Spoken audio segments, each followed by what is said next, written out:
Hello recap lovers, welcome to the Cinema Sins.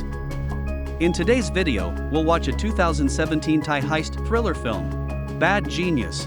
So, grab your popcorns and keep an eye out for spoilers. In the STIC tests, a leak was discovered, and an investigation is underway as the movie starts, with Lin being questioned. In the scene after, Lin and her father are applying to a new school, but she objects since she is aware of the cost. The headmistress offers to compensate since she appreciates her talent. Grace approaches Lin as she is having her ID photo taken at the school and encourages her to straighten up and take off her spectacles.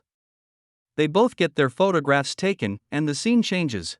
In a questioning, Grace reveals that she studied with Lin for 3 years since she struggled in the classroom. Because she can't learn from her former tutor, Mr. Supon, and because she needs higher marks for acting courses, she persuades Lin to instruct her. During their grade 10 midterms, Lin understands that the math test has the identical inquiries as Mr. Soffing's sheet. Grace is running scared behind her, but Lin answers each question fast and writes them down on a large eraser. Grace is shown it, and she puts it in her shoe. She slides back her shoe as the invigilator takes her round. Grace pushes her shoe up front, but it lands in the aisle. Lin quickly walks to her shoe and then to the examiner's table to ask questions. Grace cheats when using the eraser. At Grace's boyfriend Pat's hotel, Grace and Lin celebrate their successful test result. Grace $3,000 per topic in person since he is aware that Lin assisted Grace in cheating. He informs Lin he has 5 buddies who are willing to pay that much for each topic. When Lin returns home, she discovers divorce papers as well as additional school fees. When she inquires about her mother, her father ignores her and she goes to bed. As she plays the piano, she becomes aware of how the song's finger patterns might benefit Pat and other people. They are welcomed to her home, where she begins educating them. Grace, Pat, and his pals all get high marks. Consequently, more students wish to be a part of the group. Lin and the other Scholar Student Bank were granted scholarships to the USA by Singapore University at the conclusion of their 10th grade, but there was only room for one. During the interrogation, Lin clarifies that she is aware that the cops believe she cheated since Bank owns a small washing business with his mother. Because the piano code in grade 11 tests is difficult for him, Bank's buddy Tong requests that he replicate his answers, but Bank declines. During the exam, Bank asks the examiner to respond to the last question, who instructs him to fill out the form using the set of papers he was provided. The dishonest students tremble when they hear this since they could have different sets from Lin's. At the same time, Lin gestures that she is set 1. She starts answering and using finger movements to communicate answers to set 1. When the examiner is done, the set 1 students swarm around her while Lin swaps papers with Tong. With 10 minutes remaining, she delivers the solutions to set 2. They all turn in their papers when the timer beeps. As the bank alerts her to cheating, the headmistress contacts Lin and Tong and questions them. She discovers questions from set 2 on Lin's draft papers and comes to the conclusion that Lin wrote Tong's paper. She notifies Lin's father that his daughter has cheated and cancels her scholarship.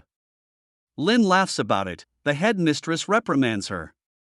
Lin responds by saying, "Why did the university demand 200,000? Her father brings her home when she is expelled from the Singapore scholarship by the headmistress. He urges her to return all the money along with clothing she bought him as a present since he is so disappointed in her.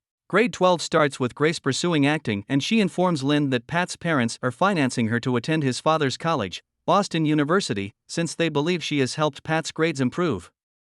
She inquires about the STIC, a test required to apply to U.S. institutions, and offers Lin $600,000 in return for her assistance. Lin admits she has taken enough risks, and because the STIC is occurring simultaneously over the globe, she can't really help. But when Lin returns Pat's books, she observes the clocks above the hotel's lobby and realizes something. She informs Pat and Grace that she will utilize time zones and take the test in a location where it occurs earliest, such as Sydney, and that they will get more customers and share earnings since it is the only option for her to earn money for Boston University. How would she distribute the answers, Pat wonders. After the exam, she could only remember around half of them, and the bank won't be of any assistance. Lin says that memorizing is the safest method since it won't leave a paper trail. Tong and they agree that in order to generate enough money while maintaining their anonymity, they need 30 customers. Tom invites the participants of his STIC group chat to a seminar being organized by Pat and informs them that they must bring a passport and a pencil eraser for the test. For various sessions, they would utilize pencils as barcodes, and Lynn would use a covert phone in the restrooms to convey the results during her breaks. Next, we see Bank tell his mother about his scholarship exam at 8 a.m. tomorrow when a car rolls up and two men beat him up for denting their car. After waking up at a dump, Tom informs Lynn and other people about his ordeal. Bank is met by Lynn, who urges him to cheat. She argues that even if you are honest, life will still take advantage of you since they are not as financially endowed as their buddies. Bank decides to aid Grace and decides to take a $1 million cut while giving Lynn a $2 million. The group simulates interviews and practice exams. In the last one, Bank hears Pat tell Lynn that Bank woke up in a landfill, which Bank had never told anyone. Bank attacks him and leaves, and Lynn pulls out of it as well. Pat and Grace are left devastated, but Bank returns to Lynn and wants to depart for Sydney because he needs the money. When they get to Australia, they use Section 1 of the exam center's restrooms to conceal the phones. After responding to the quiz, the reading exam starts. When they get to their booth, Lynn sends back her responses. Bank requests an additional $1 million while he delivers his list of solutions. They go to the LU during the second set. Bank flushes his phone as the authorities pound on his door. As Lynn is also being questioned by the authorities, she is unable to send any responses and conceals her phone in a water cooler.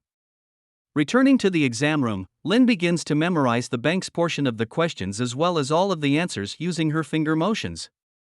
Grace and Pat begin printing the answers as barcodes on the pencils, but they get anxious since they haven't yet received Lynn's replies. When Lynn's father gets there, he inquires for his daughter. As Lynn gags and shoves a pencil down her throat, she throws up and exits the exam room. She takes her phone from the water cooler and begins to respond to Grace's questions. The test official follows her as she exits the area.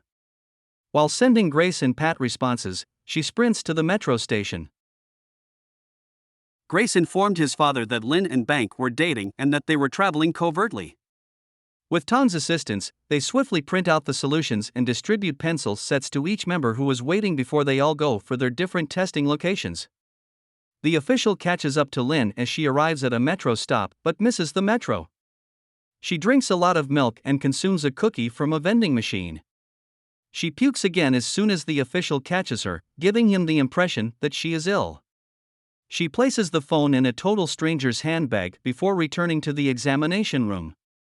At the center, Bank confesses to using the phone for a dictionary and she is allowed to leave, but her score is cancelled. Grace and Pat welcome her back, but she refrains from them and wishes them luck abroad. She runs towards her father and breaks down in his arms. Bank is dismissed from school, but he gets paid by Pat and starts a high-end washing business after collecting his portion.